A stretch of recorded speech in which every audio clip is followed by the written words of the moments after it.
ہم نے خواب میں اپنے فوت شدہ رشتہ داروں کو دیکھا ہے، کیا وہ ان کی روحیں ہیں یا پھر کیا ہے؟ ماشاءاللہ۔ دیکھیں میرے بھائی، اس سے بہت سارے لوگ گمراہ ہو جاتے ہیں۔ یہ لوگ جو 11ویں ہیں، جو 40ویں کرتے ہیں نا، تو باقاعدہ وہ لوگ دیکھتے ہیں کہ جیسے نا ان کا دادا آ گیا، وہ ہمارے بیچ میں بیٹھا ہوا ہے۔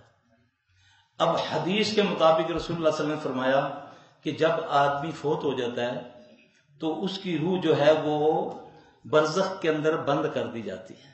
برزخ کے اندر 2 مقام ہیں، علیین و سجین۔ پھر وہاں پر ایک دربان ہے، وہ کسی کی روح دوبارہ دنیا میں نہیں آ سکتی، ٹھیک ہے۔ اب وہ کیا ہے کہ دادا جی راتی آئے، بڑی خوشبو لاندے سی، وہ خوشبو آ رہی ہے۔ جو خوشبو وہ استعمال کرتے تھے نا، ہم جب جمعرات مناتے ہیں نا تو ساری رات دادا جی کی خوشبو آتی رہتی ہے۔ وہ کیا ہے؟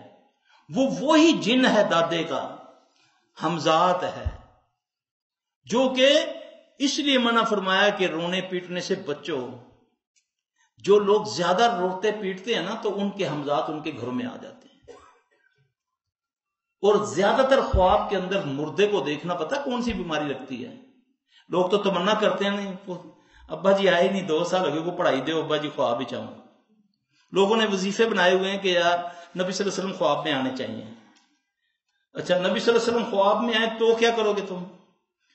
زندگی میں نبی صلی اللہ علیہ وسلم کو جنہوں نے دیکھا، جن کو ہدایت نہیں ملی، تو انہوں نے بیچ میں بھی نبی صلی اللہ علیہ وسلم کے بیٹھے ہوئے ہدایت نہیں ان کو ملی، تو خواب میں دیکھ کر تم کیا کرو گے؟ تم پیر بن جاؤ گے، تم ولی اللہ بن جاؤ گے۔ کبھی تمنا ہی نہ کرو۔ ہمیشہ جن کی خوابوں میں زیادہ مردے آتے ہیں ان کو جوڑوں کی تکلیف ہو جاتی ہے، جوڑوں کی ہڈیوں کی تکلیف ہو جاتی ہے۔